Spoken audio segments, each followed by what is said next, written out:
Siapa yang pimpin doa? Silakan. Saya, Pak. Yuk, Petra, silakan. Kita satukan hati kita berdoa. Puji dan syukur kami ucapkan kepadamu Tuhan buat berkat dan kasih karunia-Mu yang masih bisa kami rasakan hingga pada pagi hari ini Tuhan, di mana kami dapat bangun dari tempat tidur kami dengan keadaan sehat Tuhan. Pada pagi hari ini kami akan memulai perkuliahan kami Tuhan. Berkati kami, buka hati dan pikiran kami Tuhan, supaya kami dapat menerima perkuliahan pada hari ini Tuhan dengan baik dan menjadi bekal kami untuk kedepannya Tuhan. Berkati Bapak dosen kami yang menjadi kami, berikan beliau kesabaran, memberikan kesehatan Tuhan. Berkati orang tua kami Tuhan, berkati aktivitas mereka pada hari ini, berikan kesehatan, berikan kekuatan kepada mereka Tuhan. Segala sesuatu yang kami perbuat selama ini, kiranya ampunilah. Dalam nama Tuhan Yesus Kristus kami berdoa dan mengucap syukur. Amin. Amin. Terima kasih ya. Selamat pagi semua. Pagi, Pak. Pagi, Pak. Sehat semua? Sehat. Sehat, Pak. Ya, kemarin itu, ini kalian sudah saya kirimin yang materi pelajaran kita yang terakhir ya? Ada yang belum saya kirim? Pak. Yang terakhir sudah kan? Yang sampai zaman postmodern sudah ya? Sudah, Pak. Oke. Ya, kita sekarang lanjutkan dengan topik hubungan fungsional filsafat dan pendidikan. Ya, kita akan coba mempunyai konsep untuk praktisnya ya, membuat konsep. Nanti kalian juga tugasnya saya minta merancang konsep ya, konsep kurikulum dengan berbagai unsur pertimbangan yang kita sudah pelajari dari materi-materi perkuliahan kita. Nah, jadi kita memahami konsep apa dan bagaimana itu hubungan fungsional filsafat dan kependidikan. Ya, kita sudah bicarakan bahwa dalam sebuah program atau bentuk kegiatan rancangan pendidikan tidak mungkin tanpa landasan filsafat. Karena pendidikan itu adalah sebuah upaya sadar, terencana dalam rangka untuk perubahan atau peningkatan kualitas kehidupan ya, yang tentunya itu semua adalah menjadi pandangan hidup atau filsafat yang harus dengan landasan berpikir logis dan juga secara pandangan-pandangan yang mendasarinya tentu sudah ada berbagai unsur, itu yang disebut filsafat ya. Nah, jadi dalam filsafat itulah kita bisa berpikir logis dengan segala ilmu pengetahuan. Karena itu filsafat dan pendidikan itu tidak bisa dipisah. Nah, karena itu kita mau membicarakan sekarang bagaimana hubungan fungsionalnya antara filsafat dan kependidikan. Nah, jadi karena itu maka filsafat pendidikan yang kita bicarakan dengan materi kuliah kita ini, bagaimana filsafat dan pendidikan itu menjadi sebuah konsep yang kita melaksanakannya atau mengikutinya dengan sadar, dengan terarah, dan dengan termotivasi, dengan pencapaian apa yang kita harapkan, dan bagaimana itu dikelola. Ya, pertama, filsafat merupakan satu cara pendekatan yang dipakai dalam memecahkan problematika pendidikan. Nah, karena kita sudah membicarakan secara khusus tentang pendidikan ya, karena itu dalam proses atau program pendidikan tentu akan ada banyak masalah dan ada konsep-konsep yang mau diatur, disusun, di-manage sedemikian rupa agar konsep pendidikan itu menjadi jelas dan terukur ya, bisa diketahui apa yang jadi masalah dan bagaimana mengatasi masalah dan untuk apa yang mau dicapai, apa tujuan dari penyelenggaraan kependidikan itu. Nah, semua itu berdasarkan landasan berpikir filsafat. Nah, karena itu maka filsafat itu merupakan satu cara pendekatan yang dipakai dalam memecahkan problematika pendidikan. Nah, jadi segala hal yang menyangkut pendidikan itu yang dimaksud dengan problematikanya ya. Nah, jadi supaya problematikanya itu bisa dipecahkan, diselesaikan, disusun menjadi sebuah konsep yang bisa dipaparkan dengan jelas. Dan menyusun teori-teori pendidikan oleh para ahli. Nah, termasuklah kita ya, kalau kita sudah belajar ini ya, sudah punya kompetensi, sudah mengerti bagaimana merancang. Nah, karena itu kita sudah menjadi bagian dari penyelenggara atau boleh dikatakan yang sudah punya kompetensi. Kita ini sudah menjadi bagian dari para ahli untuk menyusun teori-teori pendidikan. Nah, jadi itulah perlunya filsafat dan bagaimana hubungan fungsionalnya untuk program-program atau praktek pendidikan. Nah, jadi filsafat merupakan satu cara pendekatan yang dipakai dalam memecahkan problematika pendidikan dan menyusun teori-teori pendidikan oleh para ahli. Nah, jadi kita yang sudah belajar ini, ya tentu kita akan menjadi ahli nanti ya, sudah punya kompetensi. Kedua, filsafat berfungsi memberi arah dan gambaran bagi tujuan pendidikan yang harus dicapai menurut filsafat yang relevan dengan kehidupan yang nyata. Nah, karena itu kita juga akan bisa mengarahkan dan bagaimana gambaran apa yang menjadi tujuan pendidikan yang mau dicapai secara konkret, terukur, dan jelas. Ada konsepnya ya, dan ada latar belakang pemikirannya, ada dasar-dasar pemikirannya yang berupa filsafat ya. Nah, itulah yang menjadi bagian dari filsafat pendidikan. Menurut filsafat yang relevan. Nah, karena banyak sekali filsafat atau sumber-sumber atau bentuk wujud ilmu pengetahuan yang ada dalam kehidupan yang nyata ya.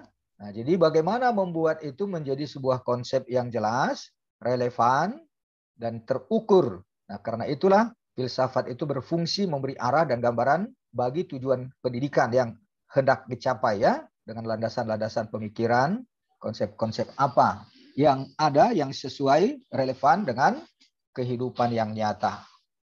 Yang ketiga, filsafat pendidikan mempunyai fungsi sebagai penunjuk arah, cara, dan proses yang harus dijalankan dalam pengembangan teori-teori pendidikan menjadi teori pendidikan. Nah, jadi kita sudah akan menghasilkan sebuah teori pendidikan dengan kita mengolah bagaimana cara pendekatan, apa arah tujuannya, bagaimana untuk filsafat yang relevan dengan kehidupan yang nyata, dijadikan program atau konsep pendidikan yang bisa dipaparkan dengan jelas. Nah, kita sudah menghasilkan sebuah teori pendidikan. Nah, itulah prosesnya untuk menjadi sebuah teori. Semua itu sudah dilakukan sesuai dengan proses-prosesnya. Nah, jadi karena itu yang ketiga, hubungan fungsional filsafat dan pendidikan mempunyai fungsi sebagai penunjuk arah, cara, dan proses yang harus dijalankan dalam pengembangan teori-teori pendidikan. Dan sudah menghasilkan teori pendidikan. Yang keempat, filsafat memberi kebulatan usaha pendidikan sehingga terdapat kontinuitas dan tidak lepas-lepas, tidak terpecah-pecah ya, tidak semua jadi berjalin ya, ada benang merahnya, dan itu menjadi satu konsep yang jelas dan tujuan arah yang jelas, dan itu bisa terukur ya, jadi tidak serabutan, tidak lepas-lepas, dan dia menjadi satu konsep yang dari awal sampai akhir sudah bisa dilihat bagaimana urut-urutannya, dan secara kontinuitas bisa kelihatan dalam perkembangan pendidikan. Nah, jadi kependidikan itu menjadi kelihatan perkembangannya ya. Nah, jadi banyak sekali ya, seperti pengalaman kita lah ya. Kalau kita tingkat 1, tentu nanti kita akan bisa melihat bagaimana perkembangan. Kalau nanti kita sudah tingkat 2, tingkat 3 dan seterusnya ya. Begitu juga waktu kita SD ya, dari kelas 1 apa kompetensi yang kita sudah miliki, kelas 2 dan seterusnya begitu sampai SD selesai, SMP, SMA, masuk perguruan tinggi, kan kita sudah bisa melihat bagaimana dengan adanya filsafat kependidikan itu, kita juga sudah bisa melihat bagaimana perkembangan pendidikan. Perkembangan ataupun setelah kita sebagai ahli yang sekarang kita sedang belajar, kita bisa menganalisa bagaimana secara gradual itu ya, dari kelas 1, 2, 3 dan seterusnya, dari SD ke SMP, SMA. Jadi dengan adanya filsafat yang kita sudah gumuli itu, kita sudah tahu menganalisa bagaimana kita akan rancang. Nah, jadi tidak terlepas-lepas dia, jadi tidak terpecah. Nah, karena itu setiap kurikulum Tuhannya, jadi tidak terpecah-pecah. Itulah kurikulum. Nah, jadi jangan kurikulum itu lepas-lepas atau semua rangkaian pendidikan kita itu nggak ada hubungannya ya. Nah, itu yang keempat. Pendidikan memberi petunjuk apa yang harus dinilai dan hingga mana tujuan itu telah tercapai. Nah, jadi ini sebagai ukuran capaian dari tujuan pendidikan itu. Nah, jadi tujuan pendidikan memberi petunjuk apa yang dinilai dan bagaimana kita menilai hingga mana tujuan itu telah tercapai. Sudah sejauh mana harapkan atau rancang, baik kepada setiap person ataupun dalam materi-materi pembelajaran yang sudah disampaikan. Nah, seperti itu juga proses ketika seorang guru atau dosen seperti kami dalam satu kelompok dalam mata kuliah yang sedang kita tekuni ini ya. Nah, jadi tujuan pendidikan itu kita sudah bisa mengukur, melihat bagaimana nilai yang kita bisa berikan baik kepada seseorang ataupun kepada proses pendidikan yang kita sudah jalani bersama, dan menangkap, mengerti dan mencapai tujuan global dalam satu wujud kurikulum ya.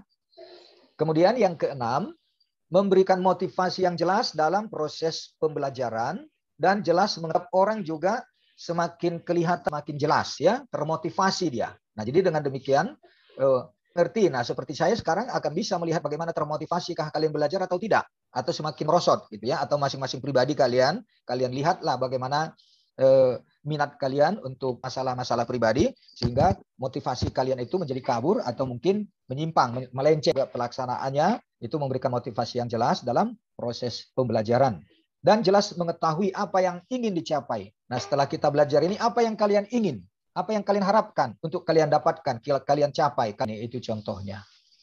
Oke, jadi itulah secara fungsional filsafat. Yang mau bertanya atau kita teruskan dulu? Ada yang mau memberikan tanggapan atau bertanya? Oke, kita lanjutkan lah ya. Kemudian, nah jadi ruang lingkupnya, ruang lingkup filsafat pendidikan adalah semua lapangan pemikiran yang komprehensif, yang mungkin benar-benar ada. Nah, jadi kita sudah bisa memprediksi secara komprehensif ya, pemikiran-pemikiran atau asumsi yang kita bayangkan mungkin itu ada, atau yang memang benar-benar sudah nyata. Nah, jadi konsep-konsep seperti itu membuat sebuah konsep pembelajaran. Nah, karena itulah filsafat mempunyai kemampuan untuk mengukurnya. Nah, jadi ruang lingkup filsafat pendidikan itu intensif, baik yang mungkin ada, apalagi yang benar-benar memang ada yang nyata, baik material konkret maupun non material, bidang kesejahteraan hidup contohnya ya, atau dalam bagaimana kita memperlengkapi diri dengan mendapatkan target atau tujuan tertentu, ya kita harus mempunyai benda atau barang atau alat, bentuk wujudnya materi yang ada, ya punya ya segala macam lah yang konkret ya, maupun yang non material. Nah, harus punya keterampilan, harus punya track ya, itu yang non material, dan harus punya pengetahuan dan juga punya punya analisa atau konsep tahuan ya, menyangkut penyelenggaraan pendidikan. Nah, jadi ruang lingkup filsafat pendidikan itu ya semua lapangan pemikiran yang secara komprehensif, baik yang mungkin ada ataupun terutama yang benar-benar ada, baik berupa materi konkret maupun yang abstrak. Nah, jadi inilah ruang lingkup filsafat itu ya, seluruh lapangan pemikiran, itulah ranahnya filsafat pendidikan. Objek filsafat tidak terbatas. Nah, jadi makro, apa yang menjadi objek pemikiran filsafat, yaitu permasalahan kehidupan manusia, ya manusia, tentu itulah kita ya, dan ya orang yang maupun sebagai objek pendidikan. Ya, walaupun dalam konsep filsafat pendidikan, manusia itu tidak layak, maka kita sebut naradidik. Nah, jadi kalau dulu istilahnya masih antara subjek dan objek. Nah, jadi seperti ini sekarang kalian bukan objek ya, tetapi walaupun saya dosen, saya subjek ya dalam proses pendidikan, dalam konsep pendidikan ya. Nah, karena itu apa yang menjadi masalah bagi kamu dan bagi saya, ya kita masing-masing sebagai subjek pendidikan, kita punya pemikiran, punya masalah, punya keinginan, punya harapan, dan itulah yang dimaksudkan secara makro ya, menjadi objek pemikiran filsafat. Alam semesta, nah jadi seluruh alam semesta ini menjadi objek pemikiran kita. Kita bisa bicara tentang segala sesuatunya di alam semesta ini ya, dan alam sekitar. Nah, jadi artinya secara terdar kita di lingkungan kita yang tentunya juga menyangkut kepada ini apa gunanya untuk lingkungan kita, untuk masyarakat, untuk diri kita di tengah-tengah kehidupan kita yang nyata. Jadi objek filsafat kita. Jadi secara makro semua objek pemikiran alam semesta juga alam nyata ya, secara lokal, secara filsafat, tidak terbatas ya secara makro. Kemudian secara mikro, nah jadi disinilah kita akan lebih konkret ya, secara mikro kita tentu harus merumuskan sifat hakiki pendidikan dan memandirikan. Nah, jadi bagaimana membuat rumusan untuk mencerdaskan, mendewasakan dan memandirikan? Itulah sifat hakikinya pendidikan. Nah, jadi kalau tetapi semakin bodoh atau orang yang tadinya tidak tahu tetap tidak tahu, tidak ada perubahan yang membuat dan orang yang tadinya tidak punya mental untuk lebih dewasa, lebih berani, lebih terampil, lebih mampu, tetapi tidak menjadi seperti itu, yaitu tidak ada. Nah, jadi sifat hakiki pendidikan ya orang akan semakin dewasa dan semakin mandiri. Mandiri artinya bukan dalam tanggung jawab kehidupan di tengah-tengah banyak masalah dengan orang lain, dengan lingkungan, kita tidak menjadi beban. Mandiri tanpa membebani orang lain. Atau bahkan ya kalau dewasa itu ya kita bisa membantu menolong orang lain secara itu menjadi tanggung jawab kita. Nah, jadi itulah the nature of education ya. Jadi bagaimana merumuskan itu? Itulah secara mikro ya, itu yang pertama. Yang kedua, merumuskan sifat hakikat sebagai subjek maupun objek pendidikan. Nah, jadi kalau kita dalam sebuah proses pendidikan yang saya katakan tadi, kurang nggak mau ya seperti kalian sekarang, ya tentu kalian boleh menjadi bagian dari objek pendidikan dalam proses pembelajaran yang sedang saya lakukan atau yang dilakukan oleh perguruan STGH ini, yang dilakukan oleh gereja HKBP, oleh bangsa negara kita. Ya, siapa yang sedang belajar dengan istilah sekarang yang lebih manusiawi sebagai naradidik. Nah, naradidik itu bukan hanya mahasiswa, bukan hanya murid, tetapi ya semua di lingkungan kita itu bagian dari naradidik. Artinya di tengah-tengah proses pendidikan itu ada ya termasuk juga naradidik itu ya bagian keuangan. Nah, itu semua bagian dari naradidik karena ini menjadi satu proyek atau lembaga yang melaksanakan bagaimana naradidik dan para stakeholder. Nah, jadi orang-orang yang bersangkutan dalam keputusan atau aturan atau ketetapan atau bagaimana supaya yang program pendidikan itu. Nah, jadi itu para stakeholder ya, masyarakat di lingkungan kita, keluarga masing-masing, orang tua kita, stakeholder ya. Ya fungsionaris seperti di STGH kan ada fungsionaris, ada dosen fungsional biasa, ada yang bekerja di bidang perhubungan ya, kebersihan ya, untuk perawatan dan sebagainya. Ada yang bagian dapur, asrama. Nah, itu semua bagian stakeholder. Nah, jadi itu bagian dari seluruh cara mikro ya. Kemudian merumuskan hubungan antara filsafat pendidikan. Nah, jadi kalau filsafat pendidikan kan sudah dirumuskan ya, apa dasar pendidikan itu kita sudah pegang atau hayati atau yang kita yakini. Nah, jadi hubungan antara filsafat, karena filsafat itu juga luas sekali, tetapi setelah ada konsep yang dijadikan konsep pendidikan, nah itu sudah menjadi filsafat pendidikan. Tetapi juga terbuka kepada tentu berkembang ya, segala pemikiran ilmu pengetahuan itu juga berkembang ya. Tetapi kalau dia sudah menjadi filsafat pendidikan, dia sudah ada konsepnya. Dan tapi kalau filsafat, nah itu secara umum ya. Jadi bisa saja terjadi perubahan atau perkembangan pemikiran yang baru. Karena pasti akan terjadi itu. Nah, itu sudah jelas dan itulah yang kita gunakan, yang sudah menjadi konsep itu ya. Terutama karena kita di STGH ini contohnya kan kalian akan menjadi pertohonan ya, menjadi hamba Tuhan, menjadi pelayan gereja. Nah, karena itu apa hubungannya ini semua dengan pelayanan kalian nanti, dengan yang kalian yakini, yang kita yakini, dengan doktrin gereja kita, dengan aturan bagaimana pelaksanaan apa nanti sehubungan dengan tugas-tugas sebagai guru huriah, mana merumuskan itu semua. Dan kebudayaan ya, kita tidak mungkin lepas dari budaya kita. Nah, terutama ya kita di Batak ini kan banyak sekali abaikan, tidak mungkin itu dibuang atau tidak diperhatikan dalam merancang sebuah pendidikan. Nah, karena itu secara mikro, bagaimana merumuskan itu semua. Dan inilah yang membentuk kurikulum. Nah, jadi kurikulum itu berlatar belakang atau diatur, disusun sedemikian rupa atas dasar hubungan-hubungan yang dimaksudkan dengan ini. Filsafat pendidikan, doktrin agama, keyakinan. Sudah ditentukan kurikulum, demikian juga dalam penyelenggaraannya. Nah, kan akan tetap ada evaluasi apakah kurikulum itu sudah baik dan bagaimana dampaknya atau mungkin yang tidak perlu. Nah, karena itu di dalam penyelenggaraannya juga itu sudah dipersiapkan ya, ada rumusan. Kemudian merumuskan hubungan antara filsafat pendidikan dan teori-teori pendidikan. Misalnya sudah ada satu bentuk kurikulum dari pembelajaran dan itu kan berkembang. Ada lagi teori-teori pendidikan yang baru, ada lagi pengalaman yang baru, ada hal-hal perubahan. Jadi ini menjadi metodik didaktik. Nah, jadi setiap dari perkembangan yang terakhir gitu ya. Nah, jadi bagaimana merumuskan itu menjadi metodik didaktik.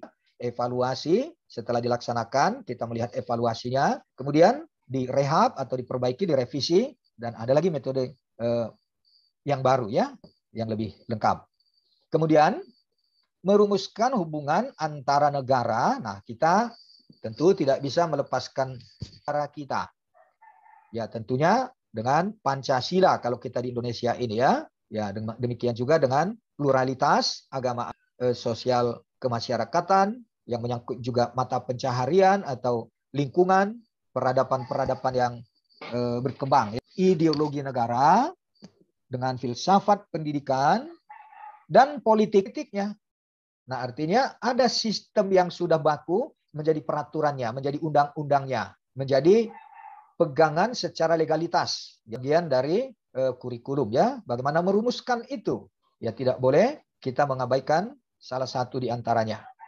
Nah, jadi muncullah peraturan perundang-undangan dan kurikulum dalam kurikulum yang mandiri ya, masing-masing lembaga kependidikan itu yang menyelenggarakannya. Ada yang secara nasional, misalnya seperti STGH dan sekolah-sekolah tinggi teologi yang lain, dia mempunyai satu rumpun. Ada kurikulum, ada muatan-muatan yang serupa ya. Nah, jadi menjadi bagian dari lembaga yang punya basis atau pola pembelajaran yang sama ya. Kemudian merumuskan sistem nilai atau norma atau isi moral pendidikan yang merupakan tujuan pendidikan. Nah, jadi semua menjadi tujuan pendidikan. Apa perlunya dilaksanakan atau dibuat konsep pendidikan yang sedemikian? Ya tentu capai yang harus dimiliki baik oleh penyelenggara maupun bagi naradidik atau siswa atau mahasiswa yang di mana itu menjadi sebuah tata disiplin dan konsep etika yang sekaligus menjadi etos kehidupannya. Akan mempunyai perubahan yang lebih baik daripada sebelum dia mengikuti atau menjalani atau melaksanakan sebuah proses. Oke, sampai di kita diskusi supaya jangan terlalu padat dalam benak kalian. Jadi nanti jadi nggak ingat apapun yang mau ditanya. Oke, kita diskusi dulu ya. Si Tumbur, kemudian Boy Sandro. Silakan.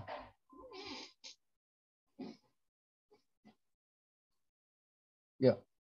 Tumbur, Boy Sandro, Daud. Saya duluan Pak, Boy Sandro Pak. Ya.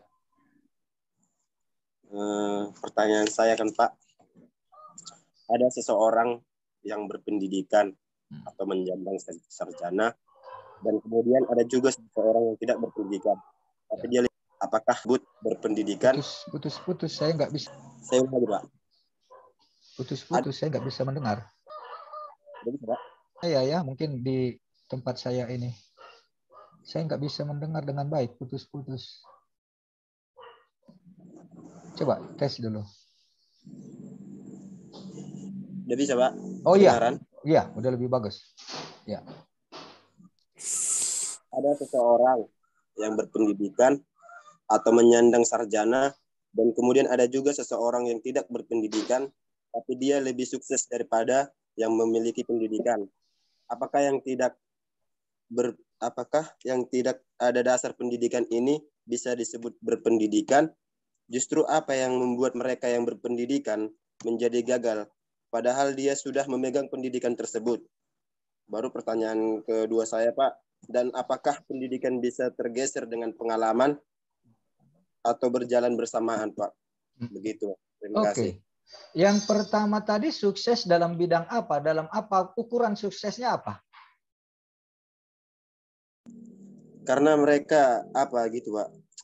Ada pengalaman, dia tidak memiliki pendidikan, tapi dia memiliki pengalaman, gitu, Pak. Itu yang kedua. Yang pertama tadi yang kamu buat apanya semacam istilah sukses itu, ukuran sukses itu apa? Ukuran sukses. Tadi ada yang kamu bilang yang berpendidikan punya titel tetapi tidak sukses. Tetapi ada yang tidak punya titel, tidak punya pendidikan formal lah ya, tidak punya gelar, tidak punya kompetensi akademik, tetapi lebih sukses. Nah, yang dimaksud sukses itu apa ukurannya? Dia ada usahanya, Pak. Tidak perlu belajar berpendidikan, tapi dia... Oke, ya. Nah, jadi ya banyak sekali seperti itu ya. Contohnya ya kalau orang Chinese, tetangga kita Chinese itu ya, memang mereka untuk dagang lah contohnya ya, karena memang supaya tujuan mereka kan, falsafah hidup mereka kan yang penting uang ya, materi, atau sukses dalam arti materi kalau mereka kan. Nah, jadi memang mereka sudah terdidik dari nenek moyangnya juga, jiwanya, darah dagingnya juga sudah terdidik seperti itu, termasuk juga dalam disiplin pendidikan formal atau informal dalam keluarga ya. Nah, karena itu untuk contohnya kalau sukses dalam arti usaha, ya memang mereka sudah terbiasa seperti itu. Nah, jadi tidak sekolah pun mereka kepada sekolah pendidikan formal untuk bidang ekonomi, ya mereka sudah terbiasa, itu sudah menjadi budaya dan tradisi atau darah daging mereka. Sudah terbawa seperti itu. Ya misalnya contohnya saja ya. Ya dalam disiplin-disiplin sehari-hari mereka sudah seperti itu terbiasa. Kalau misalnya ada orang Chinese itu, karena mereka dagang kan, mereka itu nggak boleh gratis. Semua dibayar. Nah, kalaupun mereka bersaudara atau keluarga itu dibayar. Nah, kita lihat kan banyak sekali orang, katakanlah kalau di satu restoran atau tempat usaha begitu, orang tua, anak, atau yang bersaudara mereka bisa satu tempat, tetapi masing-masing punya perhitungan itu, nggak ada yang gratis. Nah, memang jiwanya sudah seperti itu. Nah, jadi itu mereka nggak perlu lagi belajar formal untuk gelar-gelar sarjana kah atau menjadi ahli manajer di bidang keuangan atau usaha, nggak perlu. Mereka sudah seperti itu terdidik. Nah, jadi itu yang menjadi juga yang kedua kamu tanya, pengalaman ya. Nah, jadi memang pengalaman itu yang lebih besar dampaknya bagi keberhasilan dalam arti seperti itu contoh tadi itu. Nah, tetapi bisa juga ya. Misalnya dalam satu kelembagaan organisasi, ya bisa saja memang karena tensi-tensi politik, kepentingan-kepentingan oknum gitu ya. Jadi seringkali juga orang yang punya kompetensi tidak ditempatkan pada posisi yang tepat. Tidak the right man on the right place karena like or dislike gitu. Itu kalau sudah hidup dalam sebuah organisasi. Nah, itu banyak juga terjadi ya.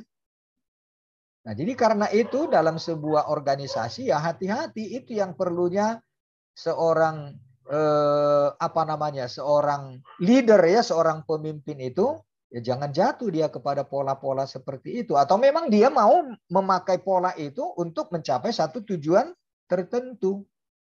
Nah, jadi bisa tujuan yang positif, bisa justru yang negatif ya. Nah, itu yang konsekuensi dari sebuah organisasi.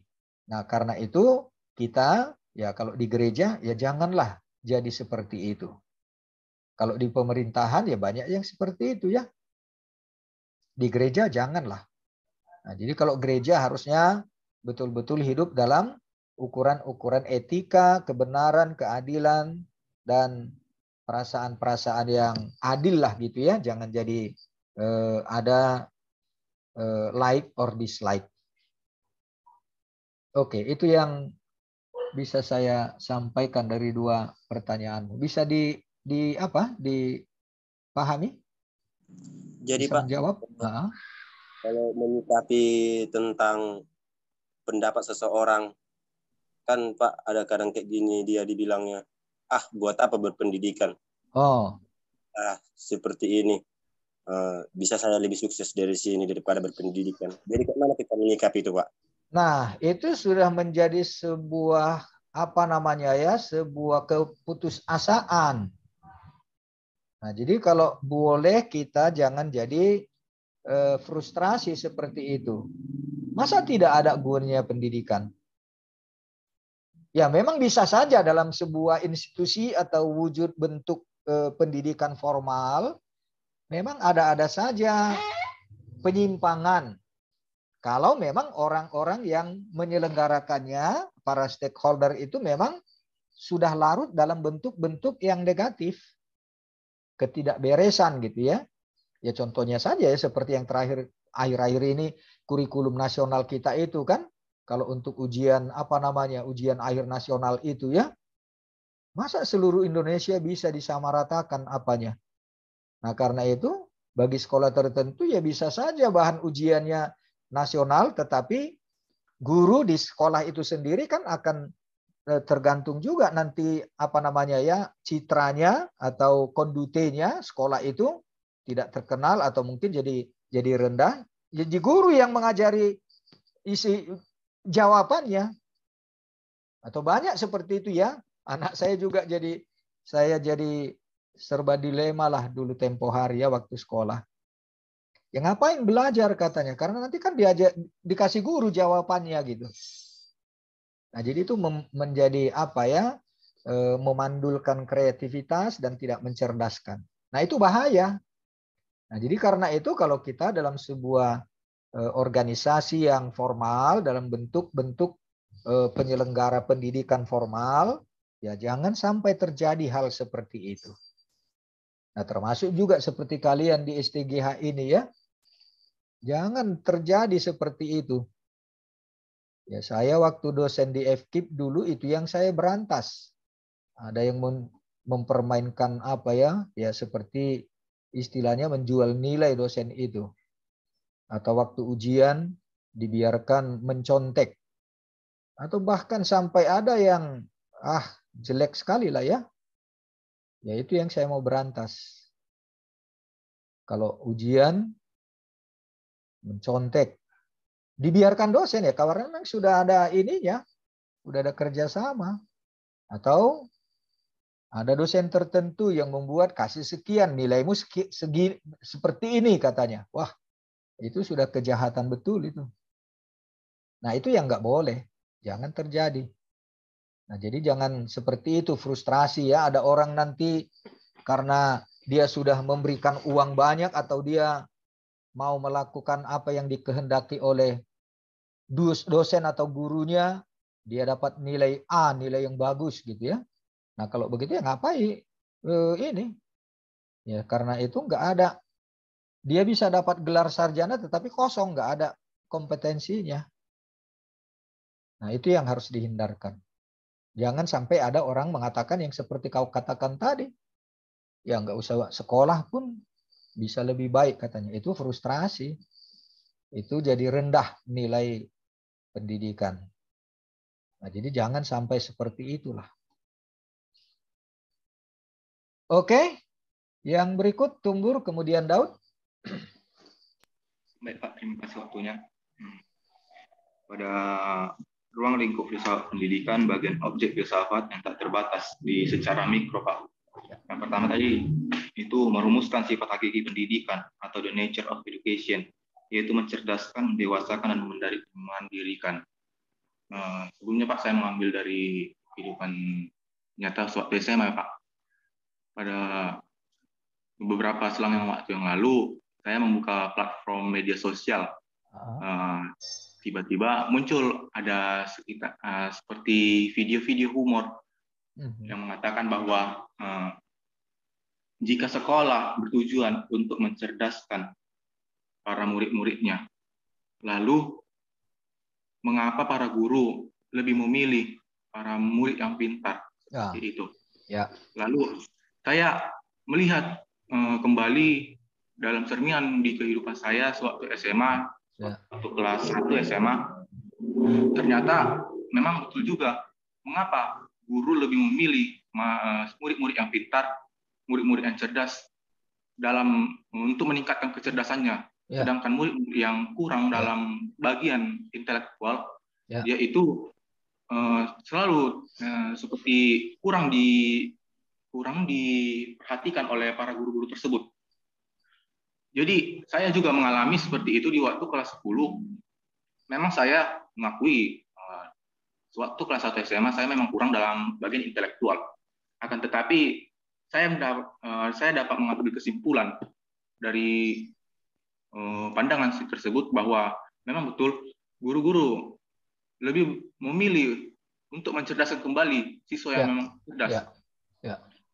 Lalu saya melihat juga di file Bapak mengatakan memberikan motivasi yang jelas dalam proses pembelajaran dan jelas mengetahui apa yang dicapai. Lalu saya memotivasi diri saya dengan motivasi yang Bapak tampilkan dalam slide Bapak tersebut. Memang terbukti dalam memotivasi diri saya sendiri sewaktu itu mungkin karena ada unsur sakit hati di dalam diri saya pribadi, itu mungkin tertanam sifat egois dan kebencian. Nah, jadi menurut Bapak bagaimana pandangan tersebut? Mungkin karena memang bukan cuma di bagian saya saja, mungkin ada beberapa juga teman-teman, bahkan abang-abang juga seperti itu sewaktu SMA atau mengalami, dan pada saat ini dalam perkuliahan juga mengalami seperti itu. Iya, memang tabiat manusiawi itu ya. Jadi kan orang yang manusia yang normal, dia akan lebih suka kepada yang dalam tanda petik lebih ya. Lebih baik, lebih pintar, lebih cantik, lebih tampan, lebih kaya. Itu tabiat manusiawi. Nah, tetapi ini yang perlu disadari oleh bidang kependidikan. Nah, jadi kalau dalam bidang kependidikan seperti itu total, nah artinya sudah tidak sesuai dengan motif dari pendidikan. Karena pendidikan itu bukan hanya untuk orang-orang yang pintar, yang kaya, yang ganteng, yang hebat gitu ya. Tetapi justru untuk orang-orang yang masih tertinggal, yang masih kurang gitu. Nah, jadi disinilah memang tabiat kemanusiaan itu harus diatasi bagi setiap penyelenggara pendidikan. Nah, seperti yang Yesus katakan itu ya, aku datang bukan untuk orang-orang yang benar, tetapi untuk orang berdosa. Dan itu memang menjadi satu prinsip Injil. Nah, jadi kependidikan itu sebenarnya harus menghayati prinsip Injil tersebut. Nah, seperti dokter itu, dokter nggak perlu untuk orang sehat kan, tetapi untuk orang sakit. Tetapi kenapa banyak dokter itu ya justru mengejar uang. Nah, karena itu. Nah, jadi seperti itu juga dalam praktek pendidikan. Tetapi itu yang saya katakan tadi, tabiat manusiawi yang cenderung seperti itu yang harus dilawan. Apalagi kalau kita berkiprah di bidang pendidikan. Nah, jadi yang menarik, ada seorang tokoh Surya Yohanes Surya, Profesor Yohanes Surya ya. Sekarang dia aktif itu untuk mendampingi dia kemarin dipanggil Jokowi dia. Yang waktu Jokowi datang ke 2 bulan lalu ya, sebulan yang lalu, dia juga ketemu dengan Jokowi. Di Humbang dia mengajari untuk metode matematika kemarin itu katanya gasing. Tahu kalian? Saya kurang paham, tetapi saya tertarik. Nah, dia dulu juga sudah mengembangkan Papua ya. Di Papua itu dia cukup lama juga dipakai. Dia katakan, berikan kepada saya orang Papua yang paling bodoh. Dan saya akan membuat dia menjadi orang yang paling pintar, cerdas. Akan menjadi Nobel katanya, memperoleh Nobel. Ya memang hebat. Berhasil dia. Nah, jadi yang dia minta orang bodoh, bukan orang pintar. Nah, itu memang seorang pendidik yang benar. Nah, dia itulah wujud dari pendidikan yang sebenarnya. Itulah menginjili, itu tugas dari seorang guru dan seorang seorang pelayan, seorang pengikut Kristus ya. Sorry. Nah, jadi memang seperti itulah tabiat manusiawi kita itu terkadang menjadi lebih dominan. Nah, jadi ini juga uniknya, makanya harus jelas orientasi pendidikan ya. Ada memang yang nggak usah saya sebut lah ya, gereja tertentu, ya justru orang-orang yang kaya raya di situ berebut anaknya dan orang-orang pintar. Nah, tapi motifnya sudah jadi nggak benar. Kalau gereja menyelenggarakan seperti itu ya, nah mestinya gereja jangan terlibat kepada motif materi atau uang gitu ya. Ya banyak gereja juga melakukan seperti itu. Nah, jadi hanya orang-orang cerdas. Nah, memang bisa saja ada kelompok khusus untuk mencapai sebuah tujuan tertentu. Tetapi yang ini juga jangan ditinggalkan.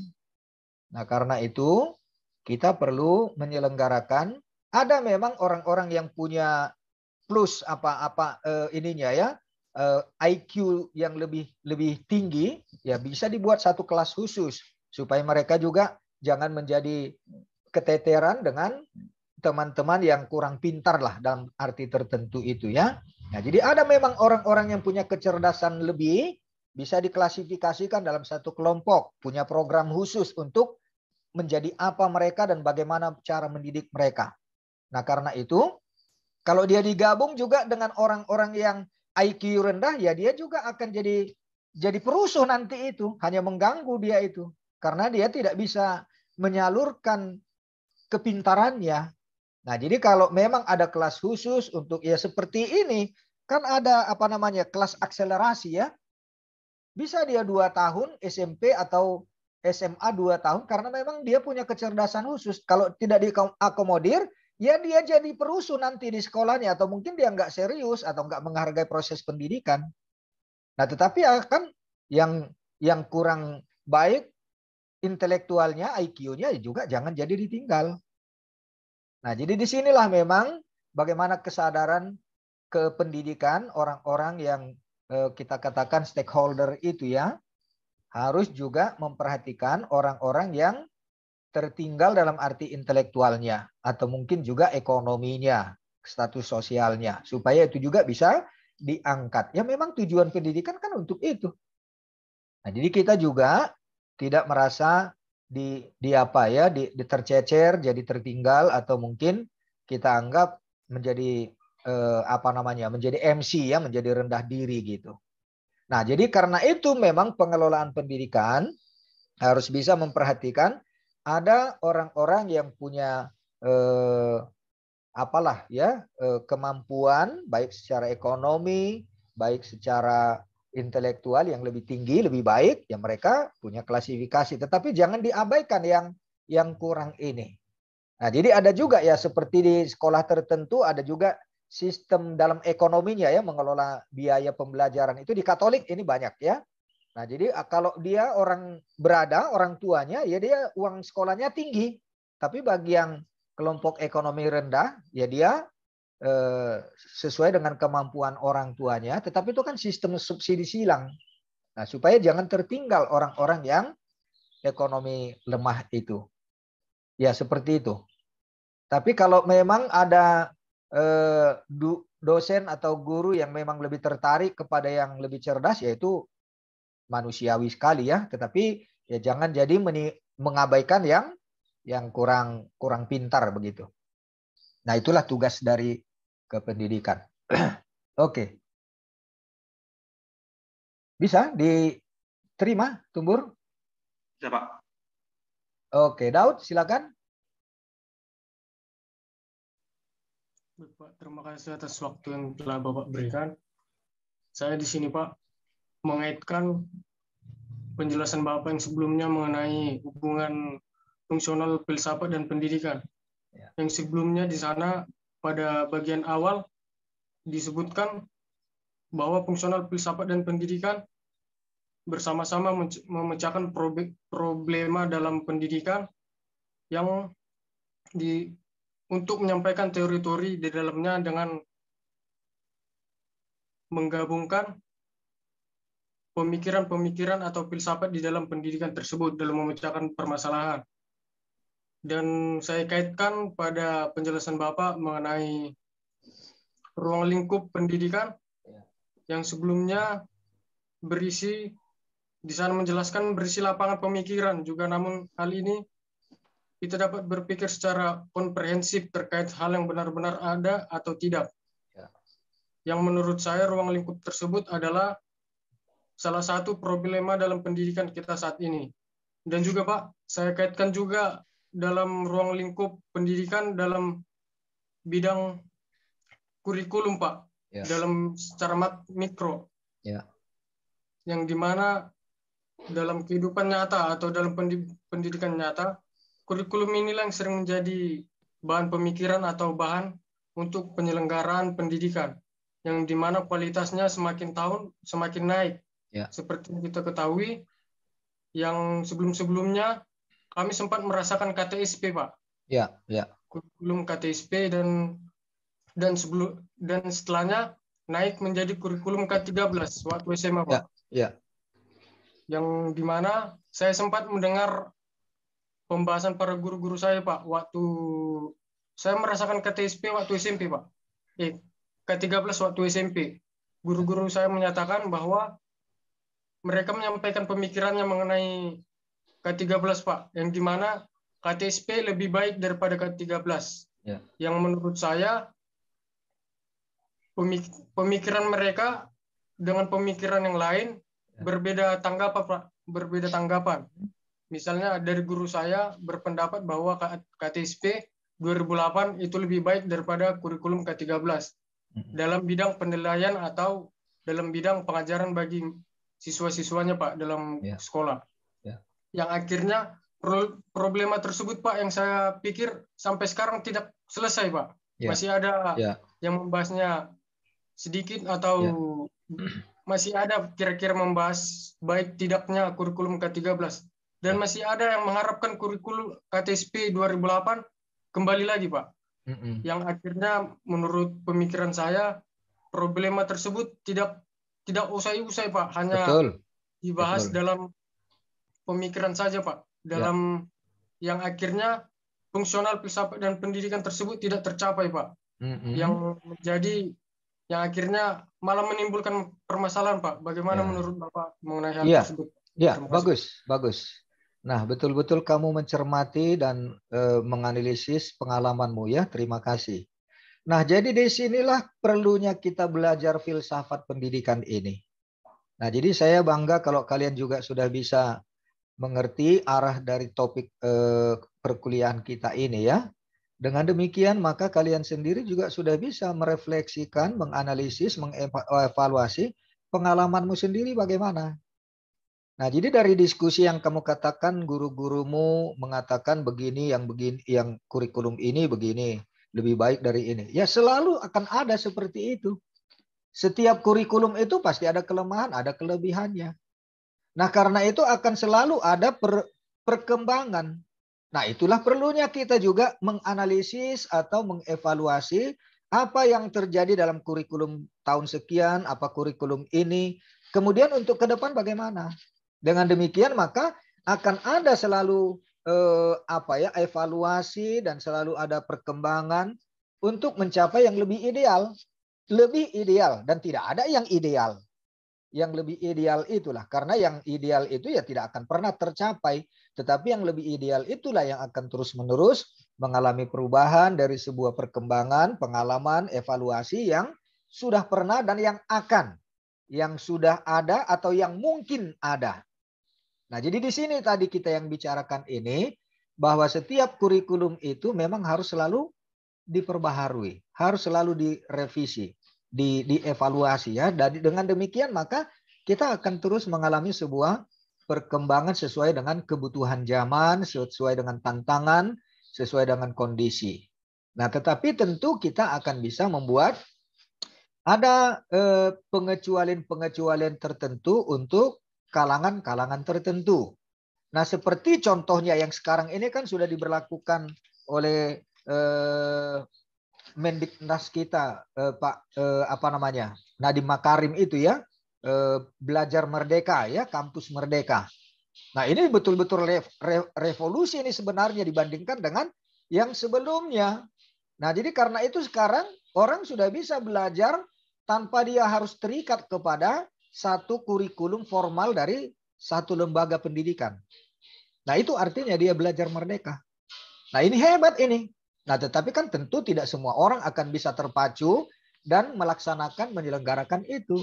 Nah, tetapi bagi orang yang bisa memacu atau bisa berkreasi, kreativitasnya, yang punya kecerdasan, dia gunakan berbagai kecerdasan atau kreativitasnya, ya akan sangat luar biasa ini. Keterbukaan untuk orang bisa mencapai apa yang dia cita-citakan, apa yang idealnya dia harapkan begitu. Dia terakomodir dengan prinsip belajar merdeka ini, kampus merdeka itu ya. Nah, jadi memang akan mengarah kepada yang seperti itu. Semakin maju zaman, apalagi dengan kita sekarang teknologi ini kan, ya tergantung kalian mau menjadi apa kalian, bagaimana kalian mengembangkan ini. Ini kan hanya sebagai apa namanya modal awal untuk kalian bisa terbuka atau memacu kecerdasan. Nah, jadi seperti yang selalu saya tekankan, ya puji Tuhan kalau kalian sekarang ini sudah STGH ya, sebelumnya kan masih SGH, ya kalian kan sudah terbuka luas peluang kalian untuk nanti mau mengembangkan ke bidang apa nanti S1 kalian itu. Ke bidang apa tergantung kalian nanti. Nah, jadi itu tadi yang saya katakan. Ya puji Tuhan kalau kalian juga bisa menyadari itu. Dan saya mau mendorong kalian ke arah itu. Nah, jadi kita bisa mengevaluasi bagaimana yang dulu, kurikulum yang dulu dan sekarang, dan bagaimana nanti akan menjadi apa kamu. Dan bagaimana kamu untuk bisa bahkan juga menciptakan teori-teori yang baru. Dengan berlatar belakang dari pengetahuan-pengetahuan yang luas yang sudah kamu dapatkan atau yang mungkin bisa kamu harapkan. Nah, jadi kamu menjadi membangun teorimu sendiri nanti. Nah, setiap orang akan seperti itu. Nah, jadi disinilah kita juga bersyukur dengan kemajuan teknologi, perkembangan peradaban, pemikiran, dengan kecerdasan, dengan minat, dengan intelektualitas kita yang kita juga sungguh-sungguh mau memacu diri, ya kita akan menjadi orang yang ahli di bidang kita. Dan spesialisasi itu akan semakin semakin berkembang itu. Super spesialis juga ada. Nah, nanti kalian akan terserah kalian mau yang bagaimana nanti. Menjadi super spesialis untuk satu bidang yang ini juga bisa kalian.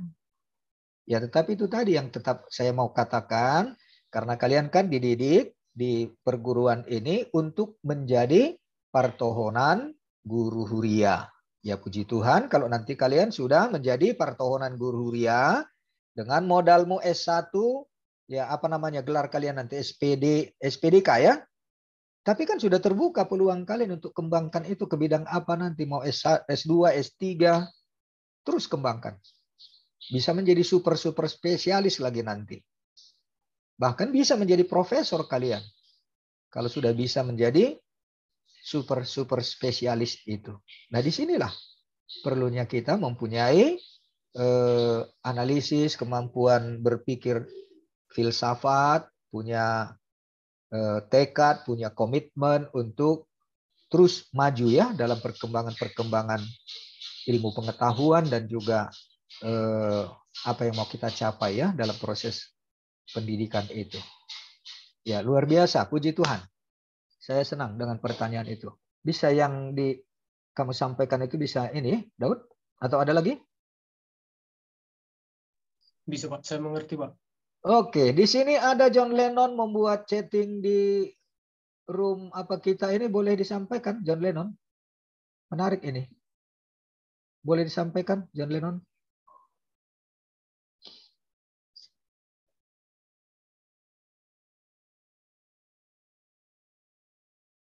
Oh, mic-nya rusak. Ya, saya baca ya. Metode pembelajaran di Indonesia lebih mengedepankan sisi teoritis. Nah, ini tadi ya, textbook dibandingkan sisi aplikatif. Alhasil para siswa lebih sering menghafal. Nah, ini sudah cara pendidikan yang tertinggal lah itu ya, ketinggalan zaman. Tapi ya memang ada juga yang perlu dihafal. Tapi untuk era sekarang ini kayaknya sudah kurang relevan dengan metode-metode hafalan itu karena kita sudah punya komputer ya, nggak perlu kita menghafal. Tapi ada juga hal-hal yang perlu dalam hafalan, tetapi jangan hanya menghafal, tetapi harus dipahami dan juga bisa direfleksikan. Ya, seperti saya kalau mengajar para guru Malua, saya wajibkan menghafal Filipi 2 ayat 1 sampai 11. Itu harus hafal mati. Ya, tetapi juga saya memberikan penjelasannya, maknanya supaya bisa dihayati. Nah, waktu kami mau pendeta dulu ya, waktu LPP, diwajibkan kami menghafal luar kepala 7 tohonan, poda tohonan pendeta itu wajib. Waktu kami dengan Evorus almarhum S.A.I. Nababan ya, wajib itu. Nah, jadi memang dengan demikian, ya bukan hanya menghafal ya, tetapi dari hafalan itu juga sudah refleksi kita, penghayatan kita bisa memaknainya, sehingga memang nggak lupa. Ya walaupun saya nggak bisa lagi mengucapkan secara harfiah semua itu, tapi maknanya satu persatu saya bisa maknai, bisa saya jelaskan itu. Nah jadi jangan hanya menghafal ya, kalau menghafal itu kan itu hanya model pendidikan untuk anak-anak ya, membiasakan. Dibandingkan sisi aplikatif. Nah, yang sebenarnya memang kalau sudah ada hafalan harus bisa juga dia merefleksikannya, mengembangkannya kepada yang lebih konkret ya. Alhasil para siswa lebih sering menghafal materi tanpa berusaha diajarkan dengan kondisi yang ada di lapangan. Bagaimana metode pembelajaran yang seharusnya sehingga mampu memberikan pemahaman kepada siswanya. Ya itu tadi. Jangan hanya menghafal. Bisa saja menghafal tetapi itu hanya untuk hal-hal yang sangat spesial ya. Jadi bukan metode menghafal lagi tetapi hafalannya itu juga harus punya pemaknaan yang dia bisa hayati dan uraikan ya, dia bisa jelaskan juga. Nah, jadi jangan hanya menghafal. Kalau menghafal itu zaman sekarang ini ya komputer sudah sangat membantu kita ya, bahkan dengan artificial intelligence sehebat apapun teori-teori itu bisa di apa ya dengan artificial intelligence. Nah, karena itu apa bedanya manusia dengan robot, dengan komputer? Ya kita bisa merefleksikan. Kita bisa mempunyai pengalaman-pengalaman ininya ya, secara spiritual, secara emosional yang pasti nggak akan bisa dimiliki oleh komputer. Ya walaupun komputer akan selalu saja artificial intelligence itu akan terus berkembang ya, tetapi itu kan sudah menjadi mesin yang bisa merekam dan mengkombinasikan. Tetapi manusia kan lebih dari itu ya. Manusia itu punya refleksi-refleksi teologis, iman, penghayatan, emosi yang tidak bisa diprediksi oleh komputer. Nah, tetapi ya komputer sudah semakin canggih ya. Ya, kita beruntunglah. Makanya kalian beruntunglah. Dengan perkembangan teknologi komputer ini, kalian nggak perlu menghafal. Tidak harus menghafal ya, tetapi sudah gampang untuk mendapatkan informasi tentang segala sesuatu apapun. Nah, tetapi bagaimana sebagai manusia kita bisa merefleksikan itu? Karena itu manusia yang pembelajar, dia harus punya kemampuan refleksi. Tanpa kemampuan refleksi itu bukan manusia pembelajar. Itu tidak terdidik. Itu bukan orang berpendidikan. Itu mesin. Nah karena itu kita manusia, kita lebih cerdas dari komputer. Harus tetap itu. Nah kecuali kalau memang dia sudah ada gangguan saraf-sarafnya ya. Kalau semakin tua atau mungkin karena ada kondisi tertentu, ya bisa nggak punya kemampuan lagi dia untuk menyerap atau bahkan menghafal pun udah bisa lupa nanti dia nama anaknya pun dia bisa lupa ya karena ada gangguan. Itu ya sudah tidak normal atau mungkin karena sudah usia semakin tua ya itulah konsekuensi dari manusia. Kalau komputer dia tidak akan menjadi tua ya, dia akan semakin muda dan semakin pintar, semakin cerdas kalau komputer. Tapi manusia bisa semakin hilang ya ingatannya. Kalau istilahnya semakin bodoh ya karena memang usia, karena manusia juga punya kelemahan dan keterbatasan. Oke, begitu dari chattingannya si John Lennon ya. Ada lagi? Siapa lagi? Oke, kalau tidak ada kita lanjut lagi ya.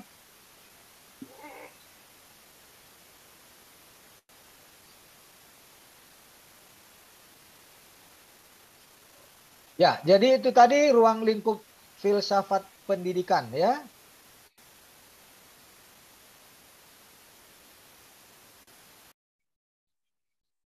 Ya, ini yang terakhir untuk hari ini ya, sumber-sumber primer filsafat hidup dan filsafat pendidikan. Ini sumber-sumber primernya ya. Nah, di bagian-bagian masing-masing sumber primer ini tentu banyak sekali ininya ya, bidang-bidangnya. Ya, yang pertama sumber primer untuk filsafat hidup dan filsafat pendidikan, ya tentu manusia. Karena manusialah subjek dari filsafat dan subjek dari pendidikan itu. Tetapi sekaligus juga objeknya. Nah, tetapi dalam hal ini tentu doktrin di dalam pendidikan, manusia itu bukan objek pendidikan ya, tetapi dia subjek, walaupun tetap dalam sebuah relasi subjek objek, tetapi manusia tidak boleh dijadikan objek pendidikan, tetapi dia adalah subjek, artinya dia punya hak asasi, punya kepribadian yang tidak boleh dilanggar. Nah, seperti kalian inilah sekarang ya, kalian kan bebas untuk menentukan mau bagaimana atau mau apa kalian ya, tetapi dalam arti objek pendidikan, ya kalian juga harus punya disiplin, punya etika, punya standar, punya apa ya, punya ya nilai yang bisa diukur. Nah, jadi tetapi sebagai manusia ya kalian bebas untuk menentukan kepribadianmu. Kamu punya otoritas dalam kepribadianmu, punya kebebasan ya. Ya, tetapi sekaligus juga dengan itu dalam kerangka sebuah dalam sebuah konteks kehidupan bersama, ya tidak boleh juga masing-masing orang melakukan kemauannya. Akhirnya jadi mengganggu, merusak kepada sistem, kepada komunitasnya. Nah, karena itu sumber primer dari filsafat hidup dan filsafat pendidikan itu adalah manusia itu sendiri. Ya, manusia kebanyakan mengalami kesulitan dalam proses kedewasaan atau kematangan dalam kerangka filsafat pendidikan itu ya, untuk menjadi dewasa, menjadi matang. Nah, karena itu memang ada juga manusia yang sulit diajar, yang justru memberontak dia melawan atau lari dari ajaran atau dari disiplin ilmu apa yang dia ini, ya bisa seperti orang yang salah jurusan ya. Nah, tetapi ya kemudian dia bisa juga jadi menormalisir lagi untuk bisa sesuai dengan apa yang memang dijadikan target atau tujuan capaian untuk pendidikan tersebut. Nah, jadi dalam proses kedewasaan itu atau kematangan, masing-masing orang juga kan punya kepribadian yang berbeda dengan tahap-tahap perkembangan yang berbeda, juga pengalaman-pengalaman yang berbeda, juga fasilitas lingkungan yang berbeda. Nah, karena itu ya banyak sekali kesulitannya. Nah, jadi disitulah perlunya dijadikan apa ya, sumber untuk pengetahuan atau penataan pendidikan itu sendiri. Itulah hidup. Nah, jadi filsafat hidup dan filsafat pendidikan manusia ya. Yang kedua, ya karena kita sedang berbicara tentang pendidikan dalam arti formal secara khusus ya. Tetapi bisa juga yang non formal, bisa juga yang informal. Nah, kita akan membicarakan juga tentang sumber primer. Yang kedua adalah sekolah dalam arti lembaga, dalam arti sebuah apa ya, komunitas yang memang sudah dikhususkan untuk itu. Nah, jadi seperti kalian sekarang sekolah tinggi guru huria, ya tentu sudah jelas ngapain kalian ke sini, apanya disiplinnya dan bagaimana ketentuannya dan bagaimana bahan-bahannya, fasilitasnya ya sudah tertentu, termasuk juga orang-orang yang ada di dalamnya, pengelola, penyelenggara ataupun yang stakeholder-nya ya. Nah, jadi sekolah itu dari pengalaman setiap orang secara pribadi, jenis atau kurikulum sekolah itu, dan orang-orang yang ada di dalam konteks sekolah tersebut, baik penyelenggara pendidikan sebagai guru atau sebagai murid dan naradidik lainnya ya, stakeholder juga termasuk. Nah, jadi inilah menjadi sumber filsafat dan filsafat hidup dan filsafat pendidikan. Dalam konteks satu kelembagaan ya, itu sekolah. Yang ketiga, ya ini sangat luas sekali ya. Sumber primernya juga adalah lingkungan dalam arti luas. Lingkungan sosial budaya, tempat seseorang tinggal dan dibesarkan. Nah, jadi budaya kita ya sangat luas apanya ya. Cakupannya dan sangat menarik ya, banyak sekali. Jika seseorang dibesarkan dalam masyarakat menempatkan suatu nilai pendidikan yang tinggi, hal ini akan mempengaruhi filsafat pendidikan seseorang. Nah, karena itu hebat sekali kita orang Batak ini ya. Anak koki do hamorau diau dibilang kan. Nah, itu sudah menjadi filsafat hidup bagi orang Batak. Itu falsafah hidup itu. Nah, karena itu setiap orang tua pasti akan menyekolahkan anaknya sehebat-hebatnya apa yang biasa dia lakukan untuk anaknya bisa sekolah ya setinggi-tingginya gitu kan. Nah, ini filsafat hidup kan. Nah, sehingga ya lahir menjadi sebuah filsafat pendidikan. Nah, itu mempengaruhi filsafat pendidikan. Setiap orang juga akan terpacu. Nah, sebagaimana kita sebagai anak dulu disekolahkan, didorong oleh orang tua, difasilitasi, dibiayai, dinasihati, didoakan dan segalanya ya oleh orang tua kita. Nah, sekarang nanti kalian nanti kepada anak-anakmu kan akan lakukan itu juga, bahkan lebih hebat lagi ya. Kecuali kalau memang jadi semakin merosot. Nah, apalagi kalau kita orang Batak ya luar biasa. Itu kelihatan dalam bentuk rumah Batak itu kan. Itu arsitektur rumah Batak. Tahu kalian? Oke, saya tutup ya supaya kita bisa diskusi lagi. Kepada lingkungan tadi ya. Tahu kalian apa yang luar biasanya dalam falsafah Batak tentang sehubungan dengan pendidikan ini? Pernah perhatikan bagaimana rumah Batak, rumah Batak itulah ya, rumah adat Batak itu. Pernah kalian perhatikan? Apa yang menarik menurut kalian dalam konstruksi rumah Batak itu? Halo? Lukisan cicaknya, Pak. Oh, bukan. Apa?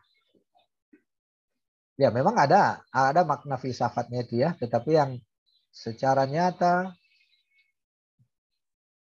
dalam struktur konstruksi atau arsitektur rumah Batak itu Gorga ya, Pak. Gorganya. Oh. Bentuknya, Pak. Iya, bentuknya gimana? Ya, Pak. Iya. Iya. Siapa?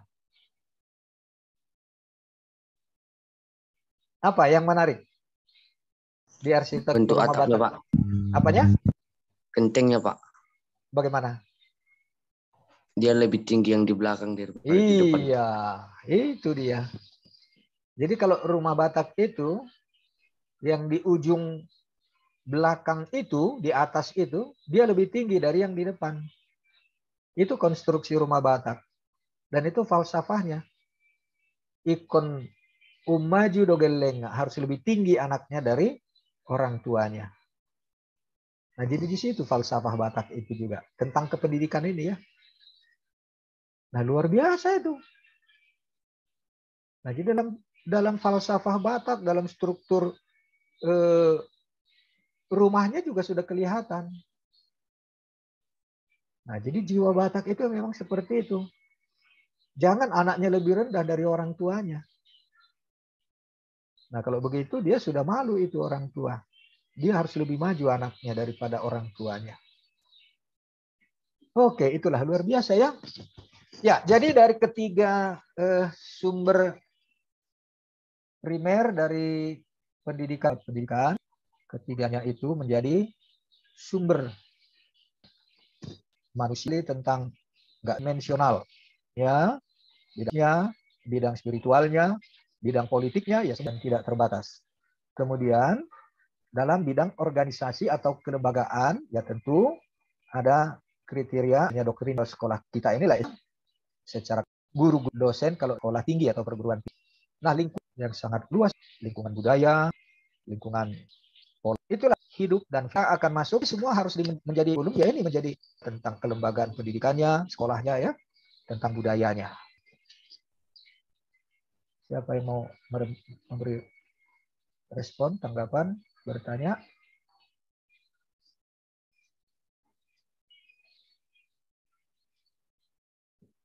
Halo, bisa dengar suara saya?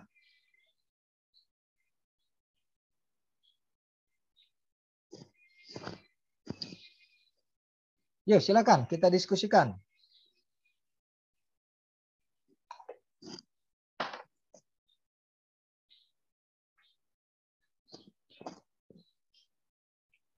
Dengar suara saya?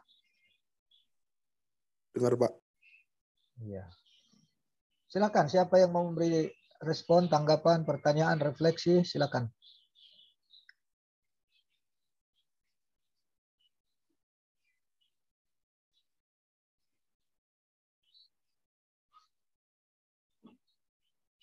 Bah, nonglu jadwal. Ya, tentang tugas PR yang saya sudah kirim ke kalian bagaimana?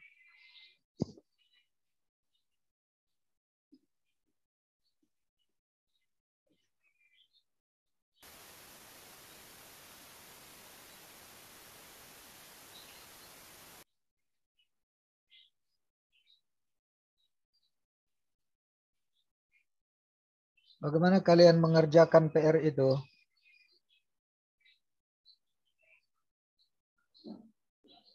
Itu menjadi latihan kalian juga untuk menganalisa dan merefleksikan sebuah informasi atau pengetahuan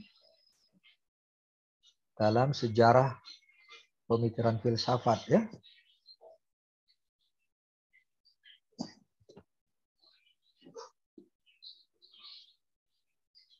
Kita pakai. Saya Pak sedikit Pak refleksi. Ya, silakan Daud.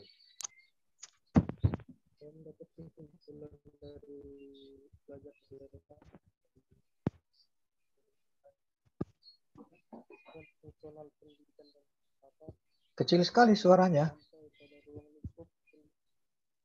Kecil sekali suaranya. Pak, dengar Pak? Iya, oke, ya. Sudah dengar Pak? Ya, ya. Simpulnya saya tarik dan menjadi refleksi bagi diri saya dan mungkin bisa menjadi refleksi kehidupan bagi teman-teman sekalian. Ya. Saya di sini mendapat dari penjelasan Bapak dari hubungan fungsional filsafat dan pendidikan dan juga sampai pada problema pendidikan, yaitu bisa dibilang ruang lingkup pendidikan. Dan sampai pada pertanyaan saya tadi mengenai jenjang pendidikan dari mulai KTSP hingga ke-13. Saya mendapat kesimpulan, sebuah pendidikan jika ada suatu problema ataupun suatu permasalahan yang hendak atau yang dipikirkan secara matang atau secara sudah benar-benar diperkirakan baik untuk pendidikan tersebut, jika dipraktikkan mungkin hasilnya ada yang tidak baik dan tidak baik. Ada yang tidak baik dan ada yang baik. Yeah. Yang pada akhirnya hubungan filsafat secara fungsional itu tidak sepenuhnya menjadi landasan atau pola pemikiran yang baik tanpa adanya usaha-usaha tertentu untuk mewujudkan apa itu hubungan filsafat dan pendidikan secara fungsional, dan juga bagaimana akhirnya filsafat itu secara hubungan fungsionalnya dengan pendidikan mampu menyelesaikan pendidikan dan masalah-masalah pendidikan dengan baik, dengan usaha-usaha tertentu, dengan teori tertentu untuk mewujudkan apa yang seharusnya dapat menyelesaikan suatu masalah atau problema pendidikan untuk menjadikan pendidikan itu menjadi suatu lembaga atau suatu pemasok ilmu-ilmu pengetahuan bagi siswa-siswa lainnya agar menjadi maju dan tidak tertinggal dalam pola pemikiran sesuai dengan hubungan filsafat dan pendidikan dalam bidang fungsionalnya. Sekian, Pak. Oke, mantap, bagus. Oke, terima kasih. Ya, kamu sudah bisa merumuskan menurut konsep yang sudah kamu alami, kamu pelajari, kamu analisis ya. Itu sudah menjadi sebuah rangkuman dari hasil refleksimu. Bagus. Silakan, ada lagi?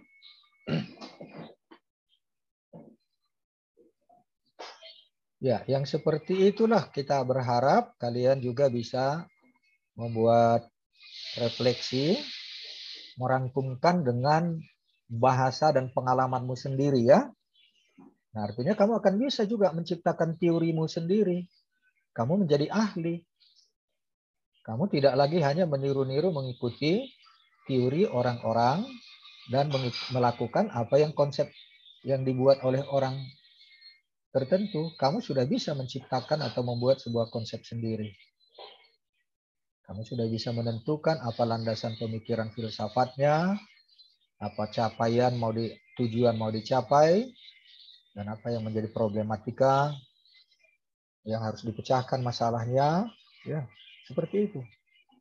Ya, saya senang, saya bangga kalau kalian bisa mengelola sebuah program pendidikan ya dengan landasan berpikir yang filsafat, teologi, sosiologi, dan segala aspek bidang ilmu yang lainnya. Oke, ada lagi? Silakan.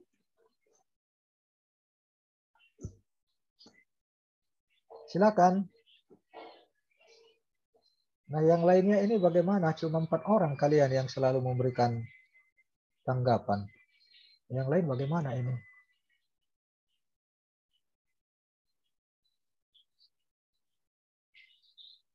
Jangan tidur aja terus otaknya. Jangan puas hanya kalian mendengar, mengikuti. Berpikirlah. Sopan, silakan. Yuk. Terima kasih Pak. Yang ingin saya pertanyakan adalah tentang pengaruh lingkungan terhadap siswa dalam menjalani pendidikan, Seperti masa sekarang kita tahu sedang maraknya tentang pendaftaran ke universitas negeri atau yang disebut dengan SNMPTN. Ya. Tidak menutup kemungkinan bahwa seorang siswa, seorang anak yang berangkat dari jenjang SMK merubah jurusannya dan pergi demi mencapai sebuah perguruan tinggi nasional, meski itu bukan jurusan dari jenjang SMK-nya. Ini kemungkinan besar dipengaruhi oleh beberapa pengaruh lingkungan atau mungkin saja pengaruh ekonomi yang memikirkan tentang jika saya masuk perguruan yang bukan negeri atau swasta, kemungkinan orang tua saya tidak sanggup. Jadi yang ingin saya bertanya, bagaimana kira-kira Pak peran sekolah atau peran jenjang SMK untuk memberikan sebuah penerangan atau memberikan sebuah arahan agar dia memilih atau menentukan pilihan yang tepat sesuai dengan jurusannya. Karena mungkin jika dia berangkat ke sebuah universitas yang bukan jurusannya, dia akan seperti terlahir kembali dan tidak mengembangkan apa yang dia pelajari dalam SMK. Bisa saja hal yang dia pelajari di jenjang SMK dapat hilang karena tidak dikembangkan. Bagaimana kira-kira peran SMK atau guru-guru pendidik yang ada di jenjang SMK untuk memberikan penerangan atau pemahaman yang lebih jelas tentang teknik atau tentang pelajaran yang diterima di SMK agar dapat dikembangkan dan dapat berguna bagi kehidupan di masa depan. Demikian, Pak. Ya, bagus. Ya, saya juga merasakan hal-hal yang seperti ini pasti akan terjadi ya. Tetapi yang cukup kita harus prihatin kalau alasannya karena biaya, karena kesulitan ekonomi ya. Mestinya inilah yang harus diatasi oleh lembaga-lembaga formal atau ada komunitas, keluarga atau gereja atau masyarakat atau badan donor atau apa namanya lembaga beasiswa ya Kalau memang ada seseorang yang memang punya kompetensi dan minat khusus, tetapi karena tidak ada kemampuan ekonomi, finansial, akhirnya dia terpaksa alih jurusan. Semata-mata karena alasan itu tadi ya, atau mungkin supaya lebih cepat dapat kerja, kemudian bisa untuk mandiri kehidupan ekonomi ya. Nah, jadi hal seperti ini memang menjadi satu keprihatinan, dan saya pikir inilah perlunya ada gereja atau jemaat atau lembaga lah ya yang memang secara sosial memberikan dukungan bagi orang-orang yang punya kompetensi atau minat khusus, supaya jangan percuma apa yang dia berikan, yang diberikan Tuhan kepadanya, talenta atau pengetahuan, kecerdasan khusus itu tadi ya, seperti yang tadi saya katakan. Kalau misalnya dia punya kecerdasan khusus, ya dia masuk kelas akselerasi. Tetapi kalau dia punya kehususan cerdas dia tetapi nggak didukung, ya kasihan, jadi hilang nanti potensi itu, dan mungkin dia jadi merusak kepada dirinya dan kepada lingkungan. Nah, karena itulah memang harus ada orang atau lembaga yang membackup dia, menolong dia, menopang dia untuk mencapai apa yang dia mau. Nah, tetapi yang kedua, ya ini kembali lagi kepada bagaimana seseorang itu bisa mengelola segala potensi dan cekatan atau punya punya kreativitas untuk ya seperti mengikut arus lah begitu ya. Tidak harus dia melawan arus, tetapi dia mengikut arus, tetapi sambil berenang dia bisa mencapai apa yang dia mau sambil mengikut arus itu ya. Nah, karena itu memang sangat tergantung juga kepada setiap pembelajar, situasi atau kondisi atau informasi apapun yang dia dapatkan.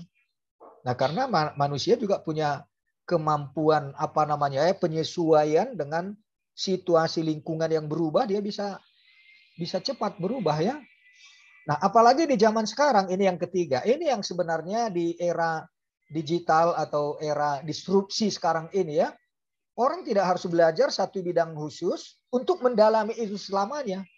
Tapi itu hanya sebagai pemantik untuk dia bisa melihat ada jaringan atau ada peluang untuk ke bidang-bidang yang lain. Nah, ini menjadi era disrupsi yang kita katakan ini. Ya bisa saja kamu menjadi guru huria nanti, porhanger di gereja sebagai pertohonan. Tapi kamu punya kemampuan mengelola jaringan, ya kamu menjadi YouTuber contohnya ya, membuat membuat kreativitas dengan dengan animasi, buat segala macam kreativitasmu kau kembangkan itu. Kamu tetap sebagai guru huria di satu gereja contohnya, tapi relasi dan kecerdasanmu sudah entah kemana-mana, orang udah konsumsi itu. Kamu bisa mempengaruhi karena menguasai jaringan ya, punya keterampilan. Nah, kalau seperti itu kemampuanmu ya nggak perlu lagi kamu harus mengambil S2, S3. Tetapi kalau kamu mau tingkatkan secara formal ya itu akan lebih hebat lagi kan. Luar biasa itu. Nah, jadi di era disrupsi sekarang ini segala sesuatunya sudah mungkin sekarang. Sudah mungkin. Nah, tergantung dari bagaimana dia mengelola itu. Dan menguasai skillnya, ada keterampilannya ya. Dan punya ya tentu jangan jadi salah. Motifnya jangan jadi merusak ya. Ya memang ya sekarang ini kan orang jahat juga bekerja untuk merusak. Iblis juga bekerja untuk menghancurkan manusia. Makanya banyak di kita itu kan langsung muncul saja yang pornokah, yang segala macam itu kan langsung muncul dia. Itu pekerjaan si iblis lah, orang jahat lah yang membuat itu kan. Dan kita nggak bisa menghindarkan tidak melihat data. Tapi siapa yang mau terpancing ya dia akan tenggelam di situ. Nah, kalau kalian tergiur dengan itu ya itu aja nanti yang kalian kerjakan. Tetapi kalau kita sudah punya iman, sudah punya basic atau punya tujuan yang jelas, nggak akan terkecoh dengan itu, nggak tertarik ya. Nggak perlu kita jadi menyeleweng dengan itu semua. Ya peluang itu banyak, tapi kita nggak akan tertarik dengan itu. Dan itu sudah bebas di mana-mana kita sudah bisa mengakses. Tetapi nggak ada minat kita ke situ ya nggak akan ada. Nggak merusak itu. Nah, tetapi kalau kita memang mampu ya punya kecerdasan, punya keterampilan, punya punya niat yang baik, ya itu bisa kita kerjakan semua itu. Nah, karena itu sekarang tidak harus satu jurusan bidang tertentu orang bisa mendalami itu selamanya, tidak. Itu hanya sebagai pemantik. Atau itu hanya sebagai mediasi untuk dia bisa mengembangkan ke bidang yang lain. Dan nggak ditekuninya di situ nanti. Bisa juga. Nah, seperti ini contohnya. Bisa saja mungkin kalian bukan harus menjadi partohonan guru huria ya, tetapi selesai dari STGH ini ada pemantik kalian untuk bisa berkembang ke bidang yang lain. Bisa kalian menjadi guru atau dosen atau menjadi penceramah, menjadi ahli sosial bidang keterampilan apa yang lain bisa. Tanpa harus kalian menjadi guru huria ya, tetapi ya jangan setelah ditahbiskan nanti kalian jadi keluar dari relnya begitu ya. Nah, ada juga yang saya kenal dan itu yang jadi merusak citra ya. Hanya karena supaya hebat statusnya pendeta, sementara dia sudah jadi pengusaha dan dia nggak peduli lagi dengan kependetaannya. Yang penting dia sudah ditahbiskan. Tapi jadi pengusaha kaya raya dan bahkan usahanya juga banyak kejahatan, penipuan ya. Tetapi namanya sudah ada pendeta, ini pengusaha. Dan pimpinan nggak menindak. Nah, itu kesalahan. Nah, jangan seperti itu. Ya, hidup yang benar lah, yang jujur. Kalau memang kita mau menjadi hamba Tuhan. Nah, tetapi kita bisa kembangkan ini. Luar biasa itu. Oke, begitu ya. Bisa diterima atau masih ada hal lain dari pertanyaanmu itu, Sopan? Oke. Waktu kita sudah lewat ya. Sudah bisa kita akhiri?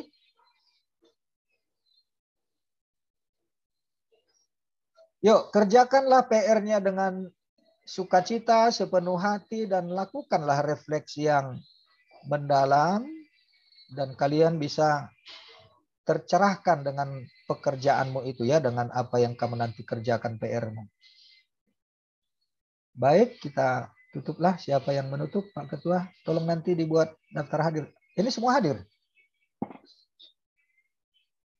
Dilaporkan nanti ya, Pak Ketua. Ya, silakan siapa yang tutup. Pimpin doa.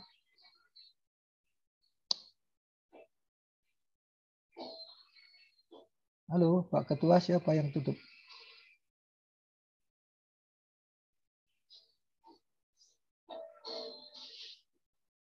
Wah, nggak dengar suara saya.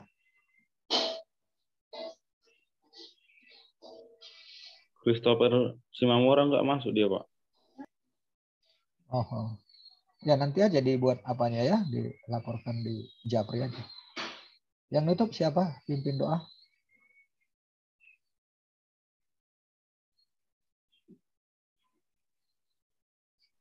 Baik, saya akan menutupnya, Pak. Untuk menutup perkuliahan kita, satu nanti kita, mari kita berdoa. Kembali kami mengucap syukur kepadamu Bapa karena Bapa masih memberkati kami hingga pada pagi ini. Ya Bapa, pada pagi ini kami telah mengakhiri mata kuliah filsafat pendidikan. Kiranya Bapa, materi yang diberikan oleh Bapak dosen kami dapat menjadi refleksi di kehidupan kami sehari-hari dan bekal bagi masa depan kami. Begitu juga dengan Bapak dosen kami, Bapak yang memberkati, Bapak berikan kekuatan, Bapak berikan kesehatan dan kesabaran agar dapat menuntun dan mengajari kami ke depannya.